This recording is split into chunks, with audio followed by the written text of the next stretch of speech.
我係會去扮高潮，高潮障礙呢樣嘢困擾咗我非常之多年。我相信好多女仔聽緊嘅話都會有共鳴嘅，不停咁去內耗。當你達唔到高潮，你就覺得我令佢好失望。作為一個人，我自己嚟唔到高潮，我同佢嚟唔到高潮，我係咪有問題？Hello, welcome back to Playtime。我係 Playtime Talk 嘅 Irene。今集咧有少少特別嘅。就唔係去解答大家嘅性愛迷思啦，亦都冇嘉賓啦。今集咧係我嘅個人分享。咁我想講嘅 topic 咧係講高潮障礙嘅，因為可能有啲fans 都有留意我之前係有講過我自己係有高潮障礙呢樣嘢，所以我先至會尋求咗性教練嘅幫助。而呢樣嘢亦都係間接令我對呢一個行業產生咗興趣。喺我自己尋求呢個療癒自己嘅方法嘅時候，我就進入咗一個療癒他人嘅旅程。咁所以呢就想感性少少去分享我個人嘅經驗，係點解會有高潮障礙？高潮障礙係咩呢？其實好多人可能都唔知。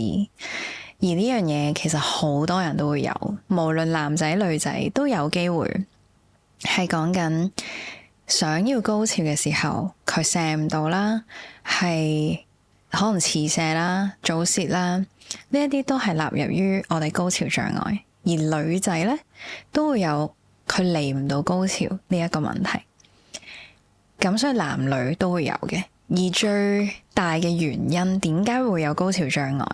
係心理上焦慮，表現焦慮係最大嘅原因嚟嘅。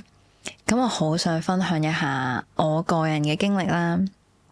其實我係本身因為慣咗自慰嘅方式，呢一個係好多男仔相信會有嘅問題，係你慣咗一種嘅模式，太大力啦，用某種嘅玩具啦，無論係飛機杯又好，震蛋又好。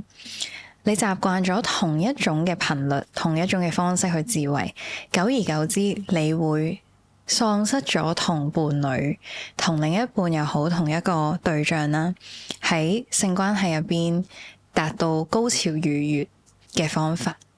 咁呢一個係我哋講你嘅變咗低敏啊，你嘅刺激感、你嘅敏感度大大咁降低咗，所以就會有高潮障礙呢個問題。唔係淨係男仔噶，女仔都好常見。而女仔好常見呢，比較慘啲嘅位係我哋唔敢講，唔敢去尋求幫助。女仔講性已經好難去講啦，仲要同人講話我嚟唔到高潮，而去尋求專業嘅幫助，呢個係好困難。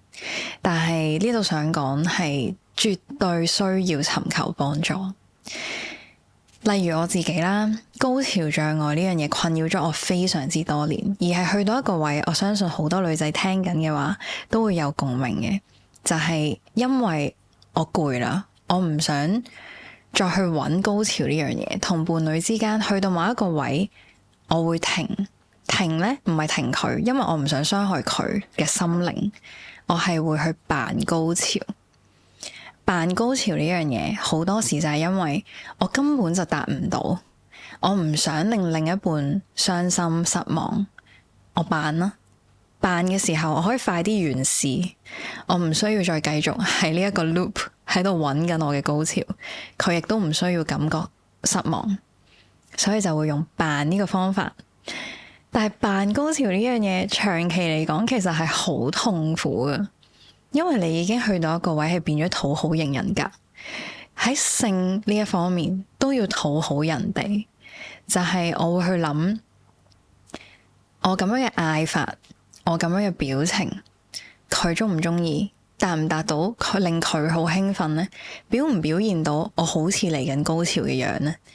我會去研究呢一啲嘅位，然後就完事啊，因為我唔想再不停咁樣去揾幫到我解決到揾到我高潮嘅位，我就去逃避。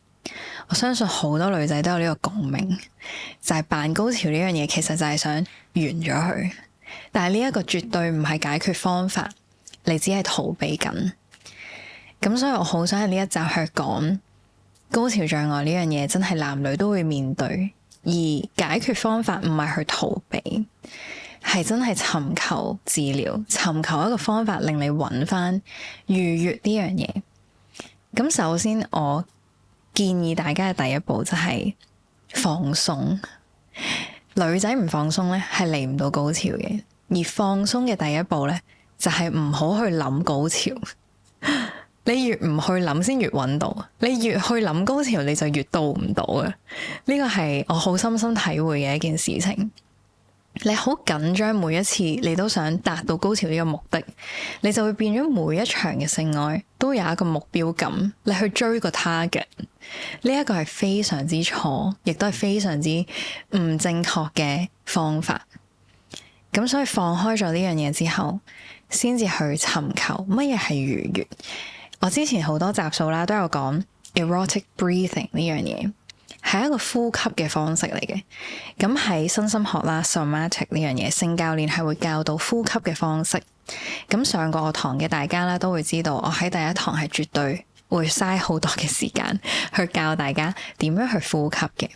咁呼吸呢樣嘢咧，聽緊 podcast 嘅大家啦，或者睇緊 YouTube 嘅大家都可以嘗試一下，搵一個安靜舒服嘅地方，坐喺度、瞓喺度都得嘅，眯埋眼。然後你呼吸嘅時候咧，唔係就咁用鼻去，唔係咁樣嘅呼吸，用口去呼吸。點樣用口呼吸咧？首先你可以睇我做一次，或者聽我做一次，跟住自己去嘗試嘅，就係用口牙齒之間去吸入空氣。呢個呼吸越長越好。然後將佢呼出，呼出嘅時候咧，盡量帶一啲聲音，可能呢個有少少尷尬。大家如果開咗 speaker 嘅話咧，可以帶翻個耳筒先。呼出嚟嘅時候，帶聲音，類似咁樣咁樣嘅呼吸方式。而當你重複去做呢件事情嘅時候，你會開始 feel 到身體會有一啲嘅 sensation， 我哋叫做一種能量。係會喺你嘅後頸開始嘅，然後你感受呢一個能量喺你身體唔同嘅地方去游走。大家可以嘗試一下，我哋一齊去試下眯埋眼去做3次呢一個呼吸。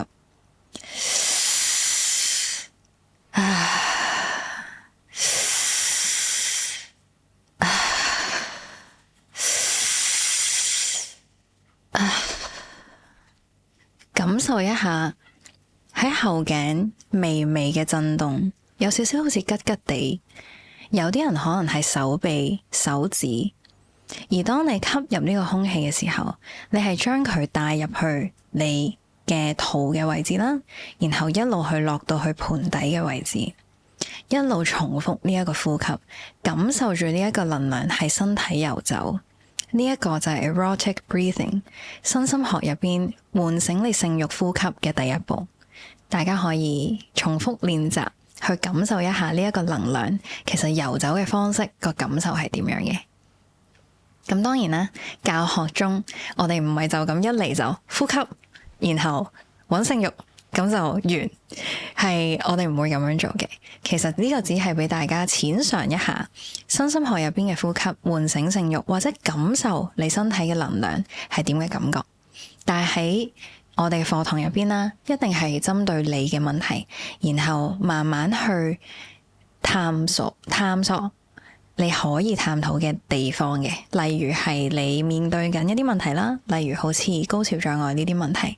咁呼吸只係一種開啟，仲有好多唔同嘅課題係需要大家一齊去探討嘅。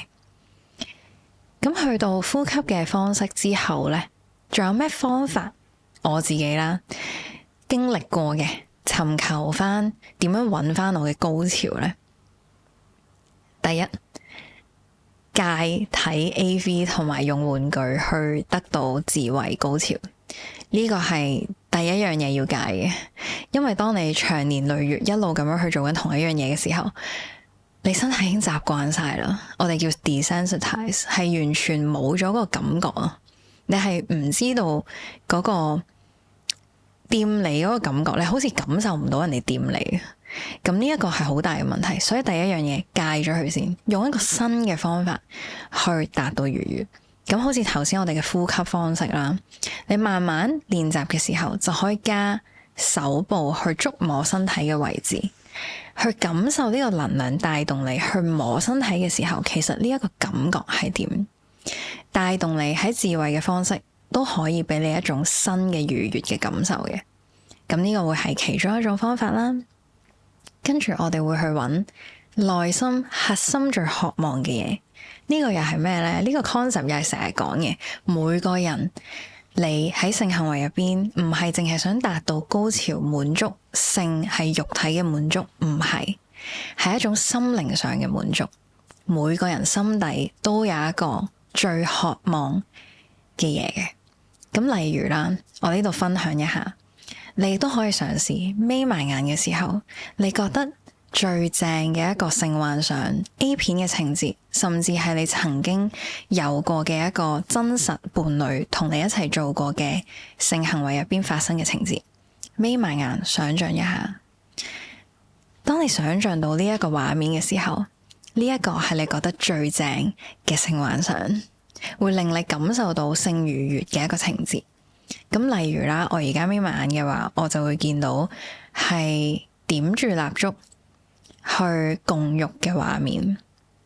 咁呢個係非常之親密嘅一個行為。然後我哋想揾乜嘢呢？就係揾其實你係渴望緊啲乜嘢。好似我幻想緊呢個情節，我渴望緊嘅係一種浪漫啦，deep connection， 係深層同伴侶嘅一種交流，係好親密。呢啲先係我嘅渴望入邊尋找嘅 keywords， 每一個人都有。咁喺課堂入邊，我哋就係去揾你最深層嘅渴望，你自己喺屋企都可以嘗試。其實知道你自己嘅渴望同埋你伴侶嘅渴望，係可以大大增加到尋找高潮呢條路，因為就係要最放鬆嘅狀態，滿足到呢一啲嘅渴望，先至係慢慢堆砌住尋找到佢嘅愉悅，然後最終如果佢可以達到高潮，呢一個就係個 bonus。咁呢個就係性教練課程入邊慢慢去探索翻，揾翻自己同伴侶之間可以達到嘅高潮。當然中間係要嘗試好多唔同嘅嘢，例如玩法啦、技巧啦、手法啦、口技啦，係有好多唔同嘅環節嘅。咁呢個都係課堂入邊可以探討啦，亦都好歡迎大家係自己去探索一下嘅。有好多唔同種類嘅技巧係可以去嘗試啦，滿足我哋頭先講嘅渴望，亦都有好多唔同嘅方法。例如係你可以買一啲情趣嘅衫啦、用品啦，甚至頭先我嘅情節入邊有嘅蠟燭啦、有啲產品啦，都係可以提升到個愉悅度嘅。咁我哋嘅目的就係去揾呢啲方法，去令到我哋有新嘅愉悅，而係針對性地揾愉悅，最後尾一步一步堆砌去揾翻呢一個高潮。咁呢個階段可能好快達到，亦都可能好漫長。呢個亦都係好想同大家講嘅，就係失望係性教練嘅課題其中一個環節。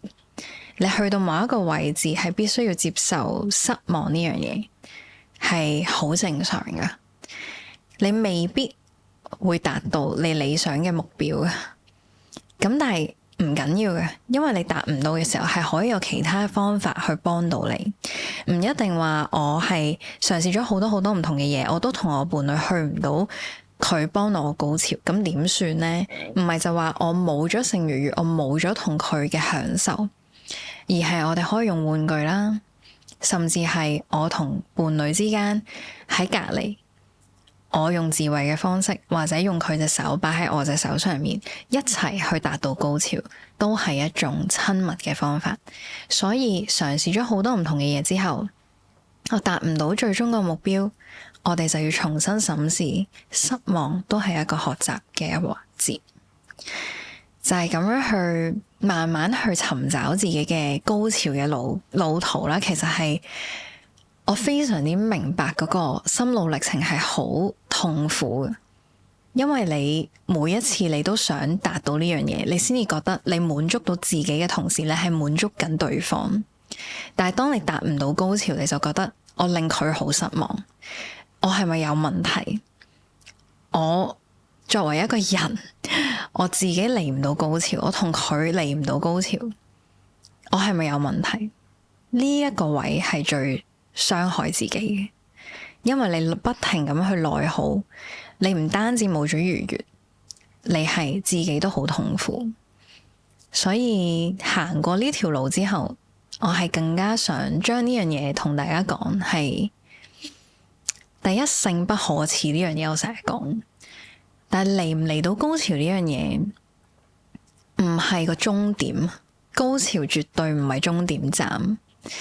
所以想灌輸大家個 mindset 就係高潮呢樣嘢唔等於性愛，性愛亦都唔等於高潮。呢樣嘢希望大家可以記住，亦都放開對自己嘅內耗，或者係對人哋嘅一種責罵又好，責備又好。一嚟唔嚟到高潮，其實佢都未必想。